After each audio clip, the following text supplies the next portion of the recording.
12절 그리스도께서 죽은 자 가운데서 다시 살아나셨다 전파되었거늘 너희 중에서 어떤 사람들은 어찌하여 죽은 자 가운데서 부활이 없다 하느냐.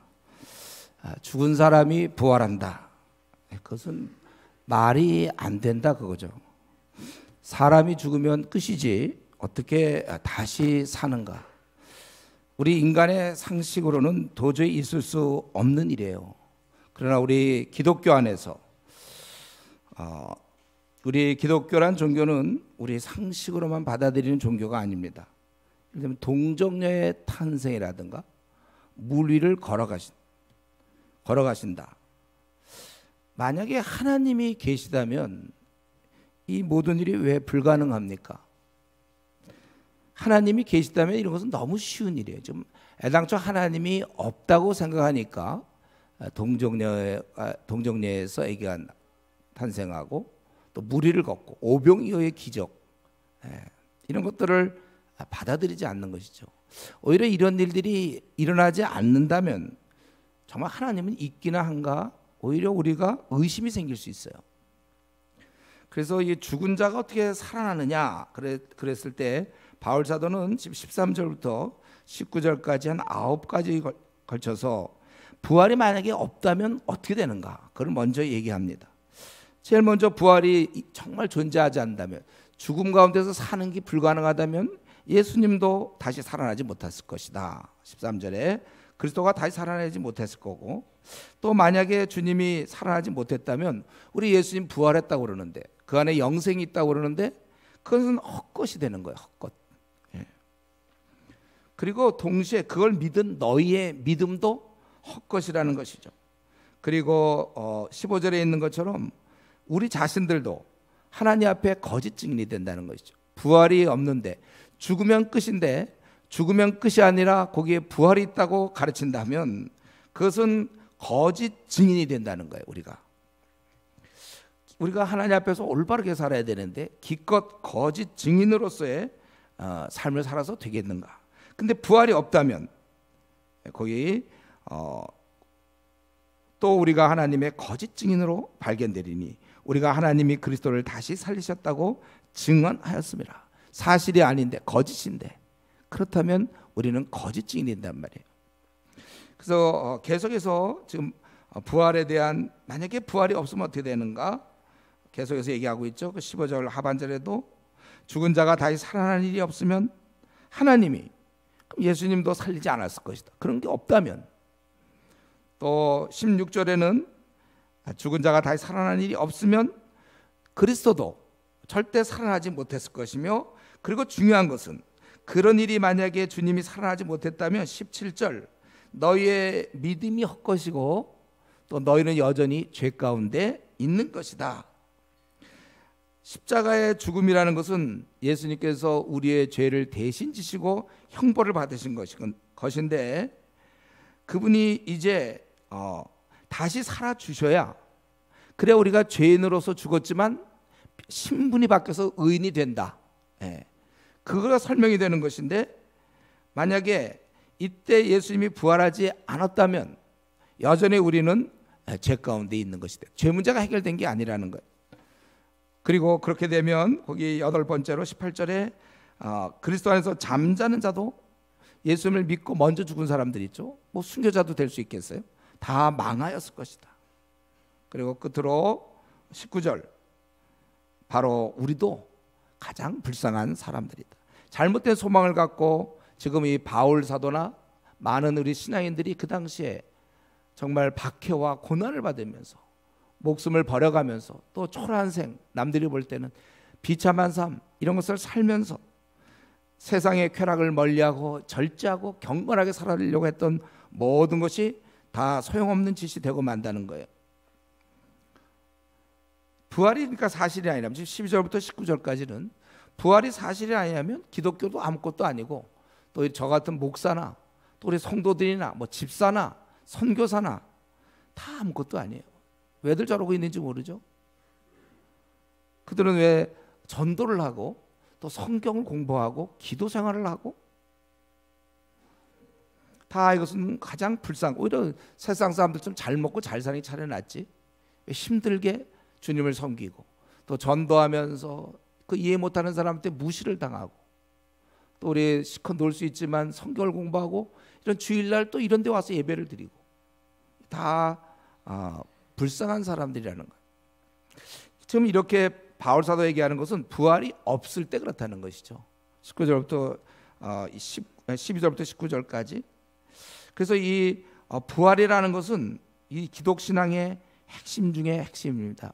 가장 중요한 거예요. 우리의 신앙을 떠받치는 기둥이라고 볼 수 있어요.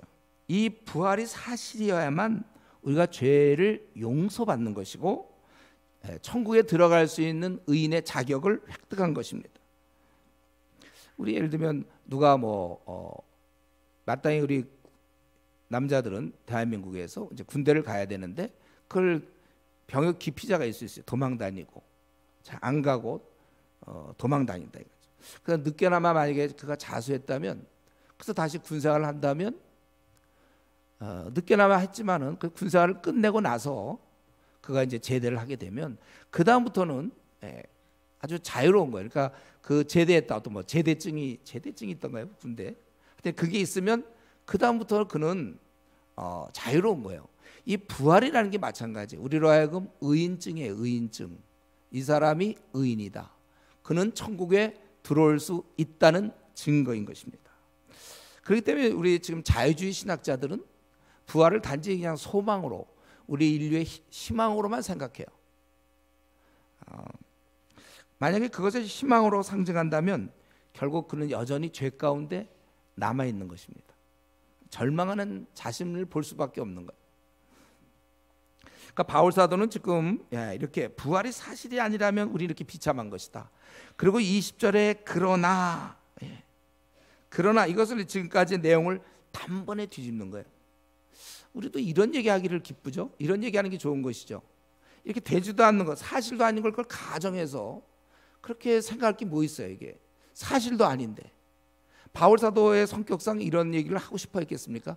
뻔히 그는 이 영광스러운 부활을 체험하고 그 놀라움을 경험한 그가 사실도 아닌 얘기, 부활이 없다면 그럼 여전히 죄 가운데 죽어가는 그런 얘기는 하고 앉아 있겠습니까?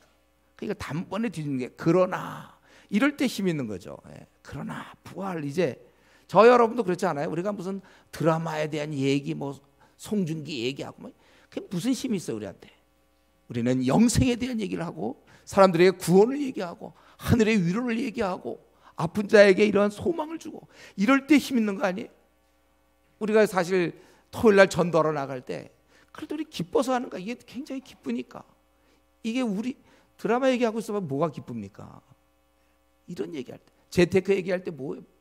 우리가 이제 이런 바울 사도도 이제 톤을 바꿔서 그러나 단번에 뒤집는 1절부터 사실 19절까지 내용을 다 뒤집는 거예요. 그러나 이거 사실이 아니니까 이제 그러나 이제 그리스도께서 죽은 자 가운데서 다시 살아나사 잠자는 자들의 첫 열매가 되셨도다. 이 첫 열매라는 것은 앞으로 그런 전체 수확에 대한 상징이에요. 이제 첫 열매가 맺는 걸 보고 이제 계속 열매가 있겠구나. 이제 가을이 왔구나. 그럼 이제 계속 열매를 따는 것처럼 그건 입증한 거예요. 죽은 자가 살아난 것을 입증한 것이 바로 예수님의 부활 사건인 것입니다. 가능하다는 거예요. 사람도 부활할 수 있다. 우리 달 착륙했을 때 그랬잖아요. 우리 인류는 달에 지금까지는 갈 수 없었던 것이지만 달에 착륙하고 나서부터는 사람도 달에 갈 수 있다가 생긴 거예요.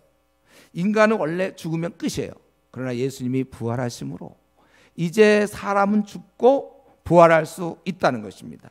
그래서 21절 왜냐하면 우리말 성경에 없지만 왜냐하면 이렇게 됐다는 거죠.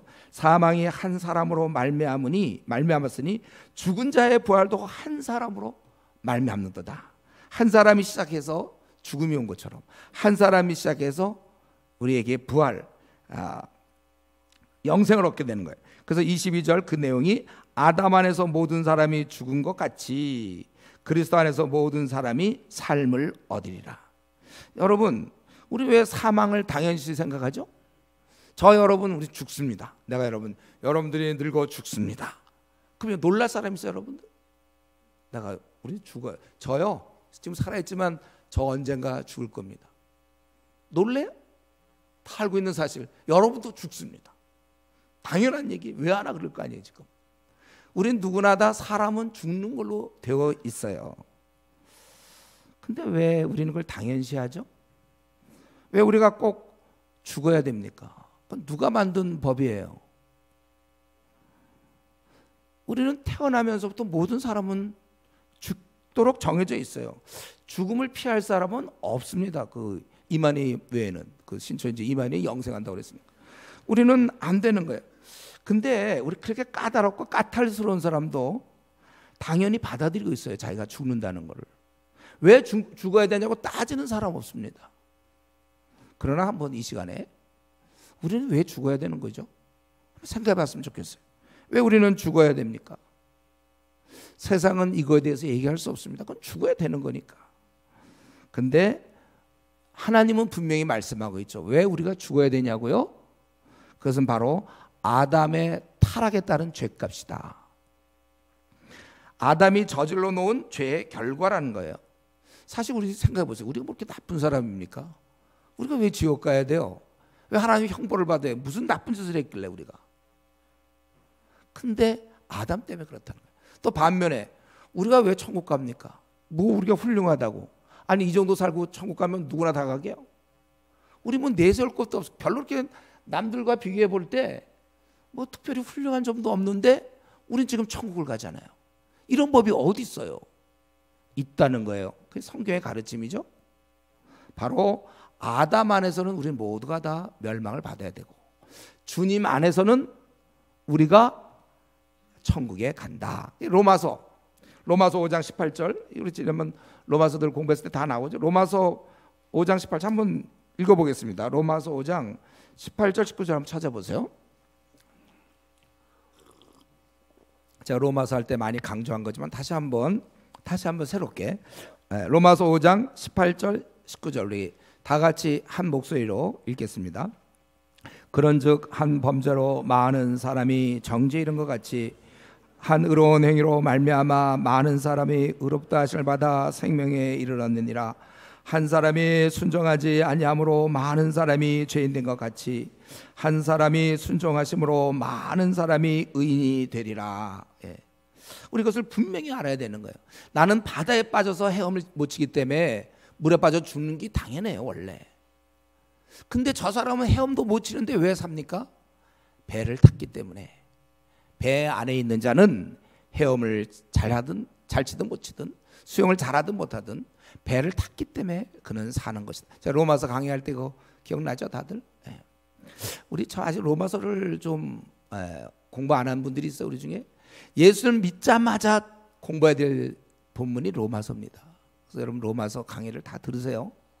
그걸 듣고 그 10번 들은 사람이 있다고 그랬잖아요. 또 듣고 여러분들이 완전히 외울 정도로 우리 핵심이에요 로마서.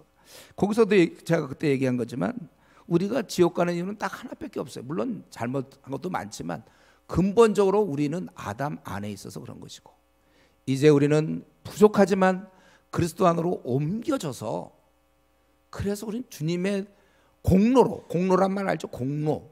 내가 한 거 하나도 없는데 그분 공로로 천국. 그래서 여러분의 구원은 공짜야 된다.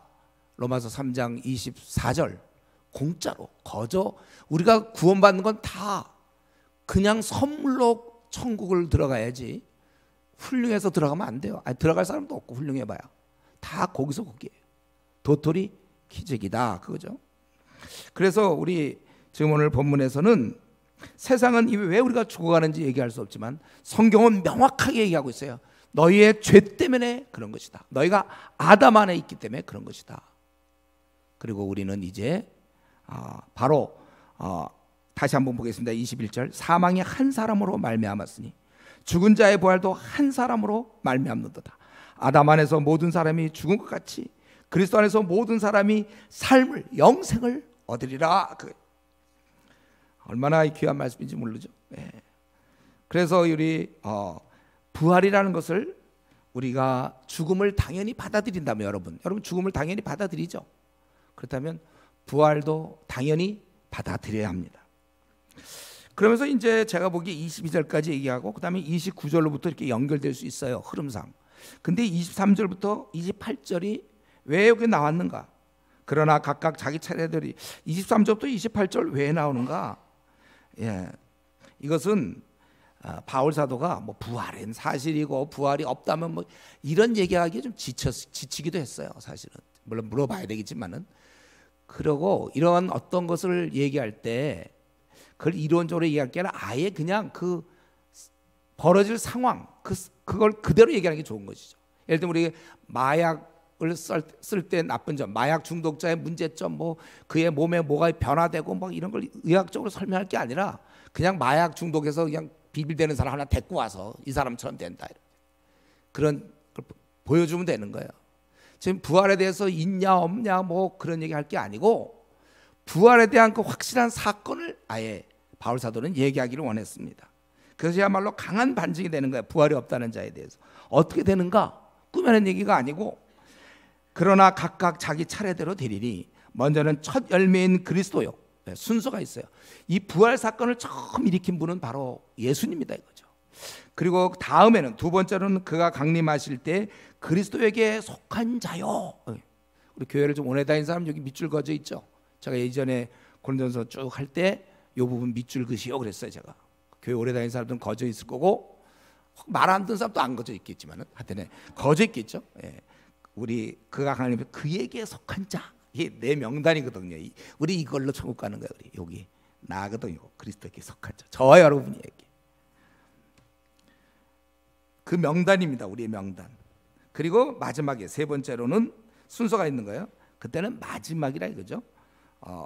마지막이 임하는데 그러니까 세상에 이제 종말이 오는 건데 그가 모든 통치와 모든 권세와 능력을 멸하시고, 여기서 얘기하는 통치와 권세와 능력, 이거는 그 악한 능력을 얘기하는 거예요. 악한 영들에 대한 것입니다. 그 우리 에베소서에서 나오는 에베소 6장에 나오는 바로 그 내용이죠. 끝으로 너희가 주 안에서와 그 힘의 능력으로 강건해지고 마귀의 관계를 능히 대적하기 위하여 하나님의 전신갑주리라. 우리의 싸움은 혈과 육을 상대하는 것이 아니요 통치자들과 권세들과 이 어둠의 세상 주관자들과 하늘에 있는 악의 영들을 상대함이라. 그걸 이제 마지막에 그들을 멸하시겠다 그거예요. 그렇기 때문에 우리가 이 얘기는 제가 벌써 한 1000번도 더 하는 거게 될 텐데, 그렇기 때문에 우리가, 여러분 왜 우리가 이 땅에서 할 때 이렇게 열심히 없습니까? 왜 우리 기도를 한 20분 30분은 벌써 일어나려고 합니까? 왜 성경 읽는 것보다 TV 드라마 보는 걸 좋아하죠? 그리고 왜 우리는 늘 보면은 나 요즘 신앙 떨어졌어, 또 경건이 무너졌어, 이런 얘기가 왜 이렇게 쉽습니까? 그 왜 우리는 신앙생활을 열심히 저 하나님을 기쁘게 왜 못합니까? 그게 딱 한 가지. 우리가 실패하는 생을 사는 이유는 딱 한 가지. 이 땅에 이 눈에 보이지 않는 어둠의 영들이 있기 때문에 그렇다는 거예요. 세상 권세가 있어요. 여기 에베소 6장에 있는 것처럼 통치자들과 권세, 이 어둠의 세상 주관자들과, 복수로 써 있잖아요. 세상 주관자들과 하늘에 있는 악의 영들. 하필 이런 게 걸렸는지 우리한테. 이런 아주 그냥 더럽고 힘 있는 존재, 그가 우리를 계속해서 오늘도 어제도 방해했어요. 우리가 하나님을 온전히 섬기려 해도 여러분 방해한단 말이에요. 이들이. 우리 예배 시간에 조는 사람들 있죠. 그게 원래 잠이 많아서 조는 게 아니에요. 제가 볼 때는 악한 영이 그를 자꾸 공격하는 거예요. 그래서 저는 우리 늘 제가 1000번도 더 얘기했다고 그랬어요. 그래서 우리가 교회 와서는 나 부족해, 요즘 뭐 경건생활 잘 안 돼, 기도 잘 못해, 콰이타임 3번 빼먹었어, 이런 얘기, 우리가 이런 건 늘 이런 얘기 그만해야 돼요. 제가 얘기했어요. 우리는 다 제대로 신앙생활 할 수 없어요. 우리는. 그렇기 때문에 하나님께서 성령님을 우리한테 보내주신 거 아닙니까? 성령의 능력을 힘써서 세상의 악의 영들과 싸워야지. 여러분이 지금 어떻게 막 싸워서 이기겠습니까? 백전백패. 그러니까 밤낮 힘이 없고 열정이 없으며 뭐 전도를 한다, 아이고 그거는 말도 안 되는 거야. 금요 기도회를 간다 교회에, 그거는 특수한 사람이지. 나는 주일날 예배 한 번만 겨우 나와도 그게 대단한 일이죠. 왜요? 우리에게는 세상 권세자들, 악의 영들이 우리에게 역사하니까 우리를 늘 실패하도록 만드는 거예요. 아무리 결심해봐야 소용없습니다. 그건 저도 중고등 시절에 많이 했다니까. 수련회 가서 뭐 잘해보자, 한 주나 2주 뒤에 끝나요. 그거 갖고 되는 게 아니고 우리는 성령 충만해. 언제 어느 때 늘 항상 주님 만나 배울 때까지 성령 충만해서 악의 영들과 싸워서 여기 에베소 나오는 그 6가지 그 악한 존재와 싸워 이기려면 성령 충만하지 않고 우리가 무슨 힘으로 우리가 명랑하며 우리가 무슨 힘으로 긍정적이며 우리가 무슨 힘으로 염려하지 않을 수 있습니까? 우리는 대부분 다 염려하게 돼 있어요. 우리는요. 우리는 넘어집니다. 우리의 생각이 고상하지도 않아요. 조잡스러워요. 치사하고 음란합니다. 거짓되고 남을 미워하고 비방하고 수군거리고 이게 우리 원래 모습이에요. 그대로 놔둬서는 안 돼요. 성령님이 나를 완전히 휘어잡아야 성령에 충만해서, 다른 말로 하면 그 술 취한 거 비슷한, 술 취한 사람이 뭐 제가 많이 얘기했잖아요. 1000번 얘기했죠 벌써. 술 먹은 사람이 비틀비틀한 것은 의지가 아니라고 했어요. 그가 술 먹고 나면 내가 비틀비틀해야지 만취된다며 오른쪽으로 한번 가고 왼쪽 늘 결심해갖고 훈련받아서 왼쪽 오른쪽 하는 게 아니라 그냥 퍼 넣으면 그냥 다 그렇게 가는 거야. 노래도 불러요. 그런 사람. 그가 술에 취해서 그런 거죠. 성령에 취했기 때문에 영혼들이 불쌍한 거예요. 나는 저 영혼이 안 불쌍해. 기도 생활 합니까? 기도해서 영혼이 불쌍해지기 시작해요. 그리고 내 삶이 비천해지기 시작하고, 이게 기껏 내가 이 땅에서 한번 살다 죽는 게 요 정도냐? 분한 마음이 일어난단 말이에요. 성령이 역사하시면 거짓된 그 입술을 지신단 말이에요. 성령님께서. 그렇다면 거짓되고 둘러대는 우리 인생들 성령에 의해서 깨지는 거예요. 뭐 그렇게 변명이 많습니까? 왜 둘러댑니까?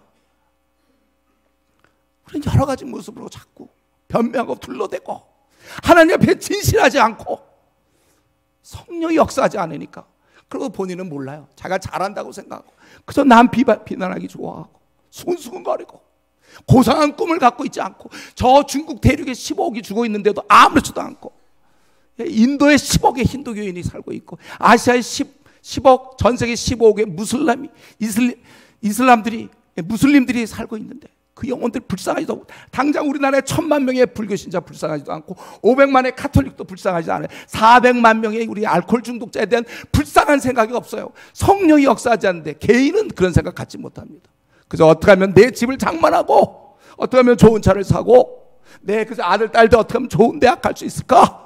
이 땅에서 이런 꿈을 갖고 있단 말이에요. 이런 것들, 세상 사람들이 추구하는 것은 그 안에 성령이 역사하지 않기 때문에, 하늘의 그 능력이 그 안에 없기 때문에 그런 것입니다. 왜 나는 이렇게 열심이 없는가? 왜 무기력한가? 왜 이렇게 걱정 근심한가? 걱정 근심하지 말라고 해서 여러분 안 합니까? 능력이 없는데, 근심하지 않을 능력이 애당초 없는데, 그래서 우리는 부지런히 하나님과 교제해야 돼. 주 안에서 강건하라. 디모데야, 주 안에서 강건하지 우리 스스로 우리가 무슨 힘이 있습니까? 성령의 능력. 그래서 여러분들 그저 무릎 꿇고 기도하셔야 돼요. 한없이 기도하셔야 됩니다. 한없이 말씀을 보고 영의 양식을 먹어야 힘이 생기는 거예요. 그럴 때 우리가 이 시대와 싸워 이기는 것입니다. 그러나 이제 그때까지는 이것이 멸할 때가 마지막에 멸한단 말이죠. 그가 모든 원수를 그 발 아래 둘 때까지 반드시 왕노릇하리라. 그러면서 맨 나중에 멸망받을 원수는 사망이니라, 그렇게 얘기했어요. 이게 사실이기 때문에 결국은 부활이 있을 수밖에 없다는 거야. 사망이 없어지니까. 그래서 우리는 이 부활에 대해서 바울 사도가 그렇게 강조하는 거예요. 27절 28절에 그래서 이제 마지막에 예수님이 그 안에 들지 않는 게 분명하고, 그때 예수님께서는 나라를 다 바친다, 그렇게 새롭게 하신다, 그렇게 말씀한 것입니다. 우리 부활은 우리에게 참 중요합니다. 그것은 죄에 대한 대가일 뿐만 아니라, 우리 예수님께서 만약에 그때 부활하지 못했다면 그것은 그냥 죄에 대한 대가만 치는 거예요. 벌 받은 걸로만 거기까지 끝나는 것입니다. 그 다음에 어떻게 되는지 알 수 없어요. 그러나 하나님은, 우리가 만약에 예수님이 십자가에 죽으셨다, 그걸로만 끝난다면 하나님은 과연 공의 하나님이시구나, 죄를 지으면 벌을 받는 거구나, 그걸로 끝나는 거예요. 그러니까 예를 들면 우리가 새로운 약을 개발해서 이 약을 먹으면 예를 들면 아주 뭐 불치병도 낫는다 막 광고하고 그랬다면, 실제 그 약을 먹었더니 나았다라는 그 나았다가 있어야 된다는 거예요. 그렇지 않으면 우린 불안해요. 십자가만 얘기하고 부활이 없다면, 주님께서 우리 죄인을 대신하여 하나님께 버림받았다, 거기까지 얘기해요. 부활이 있어야, 그래서 십자가에 죽으신 주님께서는 의인으로 인정되셨고, 하나님께 받아들여진 거구나. 부활을 했다는 거는. 그래야 자동적으로 주님과 연합되어 있는 우리도 하나님께 받아들여져 의인이 되고 천국 갈 수 있게 된 것이구나. 이렇게 되는 것입니다. 그래서 22절 말씀대로 이제 그리스도 안에 있는 모든 사람이 삶을 얻으리라, 영생을 얻는다는 것입니다. 십자가의 고난과 부활의 영광은 같이 가야 돼요. 동전의 양면입니다. 우리의 구원이 완성되는 거예요. 부활은 우리가 의인 되었음을 알려주는 증표요, 주님처럼 우리도 천국에 들어갈 수 있다는 메시지라는 것입니다. 그렇기 때문에 이제 이 부활에 대해서 우리는 어떤 자세를 가져야 되는가, 우리 오늘 이 본문을 살펴보면서 한 4가지 정도를 생각할 수 있는데, 첫 번째는 우리는 정말 이 부활이 아직 안 나타났다고 해서 없는 것처럼 생각하면 안 된다는 것입니다. 우리의 믿음의 눈을 갖고 그날을 기다려야 돼요. 자주 묵상하세요, 여러분들. 그날의 그 부활의 대열에 합류되어 있을 나, 놀랍게도 그 대열에 합류되어 있는 나를 생각하세요. 불면증에 시달린 사람 있습니까? 잠이 안 와서 힘든 사람 있어요? 이거 생각하세요. 이거 그 영광스러운 내 모습, 내가 뭐라고 어떻게 참 그렇게 뭐 딴 거 별로 재주도 없는데 어떻게 이런 재주가 있어갖고 그 영광스러운 부활의 대열에 합류되어 있는 나, 주님 앞에서 그 흥분과 감격에 휩싸여 주를 찬양할 때 놀랍게도 내가 그 안에 있다는 사실, 정말 소수만이 그럴 수 있는데 내가 거기 끼었다는 사실, 그것에 대해서 우리가 감사하고 그것을 묵상해야 됩니다. 자주 생각하세요. 내가 이 대열에 끼어 있다는 거. 믿음이 필요합니다. 또는 어떤 사람은 신앙생활 한 10년 하다가 또 신앙생활 벗어난 사람, 우리나라에 지금 100만 명이 넘는 사람이 교회도 안 다니고 그러지 않습니까? 우리는 이럴수록 믿음을 굳게 해야 됩니다. 좀 신앙이 고등학교 때까지 괜찮았다, 대학 들어서 그냥 술 문화에 빠져갖고 노는 데 빠져서 신앙 다 버린 사람도 있어요. 부활을 소망하는 자는 그렇게 살지 않습니다.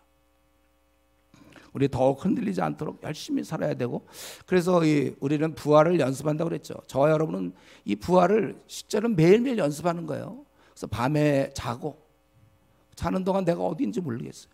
그러나 아침이 되면 다시 내가 나타나.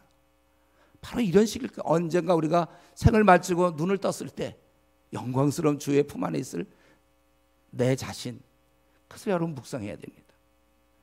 그래야 우리는 이 부활의 그러한 소망을 갖고 믿음을 갖고, 그리고 우리가 두 번째로 살아가면서 그래야 죽음에 대한 올바른 시각을 가질 수 있어요. 세상에서는요 죽음을 끝으로 봅니다. 그래서 우리 드라마라든가 영화 보세요. 주인공 죽으면 대충 끝나잖아요. 원래 죽으면 끝나는 거 돼 있어요, 뭐든지. 그래서 이 죽음을 당했을 때 심히 절망하고 슬퍼하고 낙심하지만 저와 여러분은 다릅니다. 우리에게 있어서 죽음은 끝도 아니요, 절망도 아니에요. 죽음이 다만 영생의 삶이 시작되는 그 길에 있는 과정 중에 불과한 것입니다. 그래야 다음 단계가 이루어지는 거예요. 죽어야 그 다음에 부활한 삶이 시작되는 거거든요. 우리는 죽음에 대해서 그 과정이다 이렇게 봐야지, 죽으면 모든 게 다 끝났다, 세상에 그런 영향을 받지 마세요. 죽음은 예를 들면 저 같은 경우 보면 이제 군대로 따진다면 제가 그냥 제대한 거예요. 제대. 죽음으로 인하여 나는 영원히 주님과 함께 거하는 것입니다. 그렇기 때문에 우리가 사실은 제가 이제 제 군대 생활을 좀 생각하면 많이 맞았어요. 많이 맞고 힘들었어요. 군대 생활 나이 들어가갖고 쫄병 의도 터지고 밤낮. 그래서 언제 제대하나, 나는 정말 들어가면서부터 그 꼽았어요. 이제 빨리 좀 제대하기를. 밤낮 맞을까 힘들고 또 사랑하는 부모를 두고 친구들 두고 왔으니까. 근데 정말 그때 제대됐어요. 제가 드디어 진짜 제대했어요. 제가 제대할 때 기분이 되게 이상한 거예요. 한번 제가 얘기했죠. 제대할 때 되게 기분이 이상하더라고. 저보다 고참들도 있었는데 저는 좀 약간 혜택 받아 일찍 제대. 문을 나서는데 되게 기분이 있어요. 내가 제대했다. 그래서 이제 걸어 다니면 별내잇을 만나더라도 내가 경례 안 해도 나는 감옥도 안 간다. 막 이상하더라고. 그때 되게 이상했어요. 저는 그때. 그리고 좋았어요. 제가 군에 있을 때도 처음에 신병 때부터 그 고참들한테 시달렸거든요. 병장들 불러가지고 너 군대 생활 얼마냐, 꼭 하더니 꼭 물어봐. 그거 되기 위해서 병장 됐나 봐. 꼭 물어봐. 얼마 남았냐, 얼마 했냐. 그럼 뭐 내 대답과 관계없어. 답은 똑같아요. 나 같으면 자살하겠다. 이제 그 얘기야. 뭐라고 얘기해도 무조건 자살한다 이 사람. 말려야 돼. 어쨌든 다들 그리고 저도 그때 얼마나 그 이병 때 병장이 부러운지 몰라. 나 이제 얼마 남았다 이럴 때 부럽다. 절대로 여러분 병장이 이병을 부러워하는 게 아니라고 그랬죠. 신병을 부러워하는 게 아니에요. 병장은 자기 제대를 앞두고 부러워하는 게 아니에요. 마찬가지로 우리가 이 죽음을 바라볼 때 이걸 대수롭지 않게 봐야 돼. 우리 여기 좀 대학생들이 있는데 중고등학생들도 있네. 하나도 안 부러워요, 여러분들. 오히려 걱정이 되죠. 이 험한 세월에 신앙을 끝까지 지킬까. 우리가 늙어감을 기뻐해야 돼요. 왜냐하면 다음 단계 기다리니까. 그래서 우리의 주름살이 늘어나고 하나하나 우리의 이병, 일병, 상병 이렇게 늘어나는 거죠. 우리가 늘어나는 거. 점점 이제 너 이제 떠날 때가 됐다. 예. 제가 얘기했잖아요. 우리 흰머리 날 때 기뻐하라고. 이제 점점 이게 이제 여물고 있구나. 쭈글쭈글 여물어야 되거든. 검버섯이 피면 별 단 거야. 별 검버섯. 이제 곧 나간다. 쭈글쭈글 흰머리 늙어감을 기뻐해야죠. 저는 그래서 제가 이 흰머리 지금도 많이 생겼는데 아직도 좀 덜 있는 것 같아요. 좀 더 있으면 좀 하얗게. 나는 이제 떠난다. 너희들 안 됐다. 이병들아. 시작이냐. 즐거워요. 늙어감을 기뻐하고. 이전에도 한번 그런 일이 있었는데 어떤 불치병에 걸려서 죽어갈 때 우리 신앙인들 꼭 그 사람이 살아야 될 것처럼 얘기하는 경우가 많아요. 왜 살아야 되지? 죽으면 안 되나요? 과정인데 이게. 그래서 우리 다시 한번 우리 바울 사도의 그런 죽음에 대한 태도. 자, 빌립보서 할 때 얘기했죠. 빌립보서 1장. 바울 사도는 이 죽음에 대해서 어떻게 생각하고 있습니까? 21절부터 23절. 빌립보서 1장 우리 한번 보세요. 빌립보서 1장 21절. 신약 319쪽에 이는 내게 사는 것이 그리스도니 죽는 것도 유익함이라. 그러나 만일 육신으로 사는 이것이 내일의 열매일진데 무엇을 택하여야 하는지 나는 알지 못하노라. 내가 그 둘 사이에 끼었으니 차라리 세상을 떠나서 그리스도와 함께 있는 것이 훨씬 더 좋은 일이라. 그렇게 하고 싶다. 무슨 얘기입니까? 죽고 싶다는 거야. 빨리. 물론 이 땅에서 주님을 만나지만 아예 직접 만나면 좋겠다 이거예요. 여러분 스마트폰으로 뭐 페이스톡 합시다 해서 뭐 사랑하는 사람을 혹시 그렇게 보는 거와 직접 만나는 거 어느 게 더 좋습니까? 네? 스마트폰이 더 좋아요, 여러분? 사랑하는 사람 직접 만나. 내가 너무 사랑한다면 만나야지. 그걸 뭘 스마트폰으로 이러고. 바울 사도가 그거예요. 지금 이 땅에서 주님과 교제하지만 아마 뭐 콰이트함을 빼먹겠습니까? 기도 생활을 빼먹겠습니까? 성경 있는 걸 빼먹겠습니까? 오직 주님만 생각했지만 그러나 자기는 죽었으면 좋겠대. 그리스도와 함께 있는 것이 훨씬 더 좋은 일이라. 그렇게 하고 싶어요. 다만 24절 25절에 어린 자들이 너무 많이 있기 때문에 자기가 떠나는 것보다 남아서 도와야 되니까 내가 남겠다. 이제 그렇게 한 거 아닙니까? 여러분 정말 오늘 이 부활절을 맞이해서 여러분들 죽음을 사모하고 있습니까? 아이고 빨리 죽었으면 좋겠다. 힘들고 이렇게 아프고 그럴 바에 죽었으면 좋겠다. 그냥 그렇죠. 자식도 속도 새기는데 에이 이런 거 말고 지금 자식도 속도 하나도 안 새기고 너무 건강하고 그냥 다 좋아 그냥. 그래도 죽고 싶습니까? 그게 우리의 부활의 신앙이에요. 죽고 싶어야 돼. 우리는 주님과 함께 거하고 싶어요. 그래서 이건 늙어가는 걸 오히려 그나마 늙어가니 다행이지. 그렇다면 계속 젊어 보세요. 계속 20대에 보세요. 언제 죽습니까? 늙어가야죠.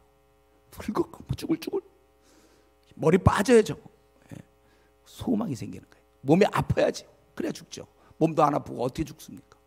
하나님 어쩌면 그래서 병도 그 은혜, 물론 이제 젊은 날에 이제 그럴 땐 좀 문제가 있겠지만은 이제 어느 정도 해서 이 땅에서 좀 할 일 하고 떠나야죠.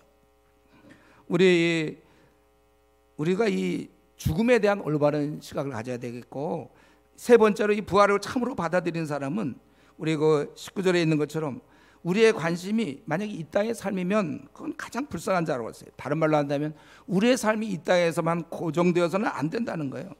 그 이후의 삶이 기다리고 있다는 것입니다. 그래서 지혜로운 자는 고등학교 뭐 수험생일 때 공부하잖아요. 대학을 준비하는 것처럼, 남들 놀더라도 준비하는 것처럼.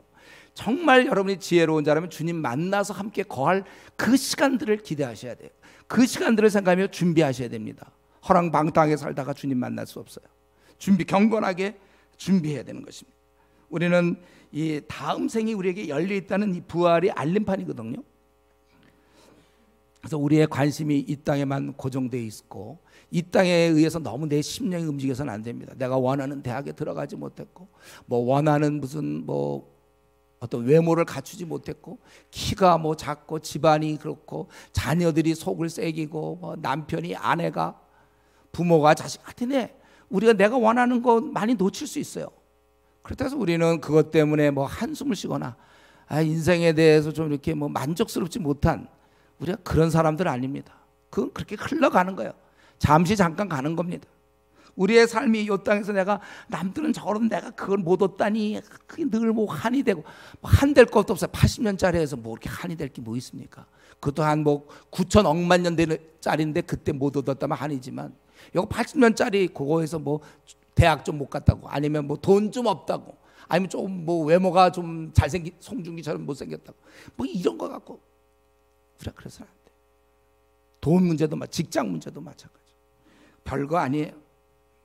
우리는 이 땅에 너무 내 마음을 빼앗기지 않아야 되겠다고 결심해야 됩니다. 남들은 빨리 시집 가고 남들은 빨리 장가도 가고 뭐 남들은 뭐도 하고 그렇게 하세요. 네 하세요. 나는 내 길 가는 거예요. 주께서 허락하신 내가 죄를 짓지 않고 범죄하지 않았다면 내 길은 내가 열심히 성실하게 살아가서 그래서 안 되는 거 어떡합니까? 다음 있잖아요. 우리는 이렇게 볼 때 요즘 여러분은 어떻습니까? 사는 게 어떻습니까? 세상살이에 좀 지쳐 있습니까? 많이 힘듭니까? 속상하고 잠이 안 오는 답답한 일이 여러분이 있습니까? 조금 더 참고 견디세요. 어차피 이 땅에서는 나그네의 공고한 삶을 우리는 살아갈 수밖에 없습니다.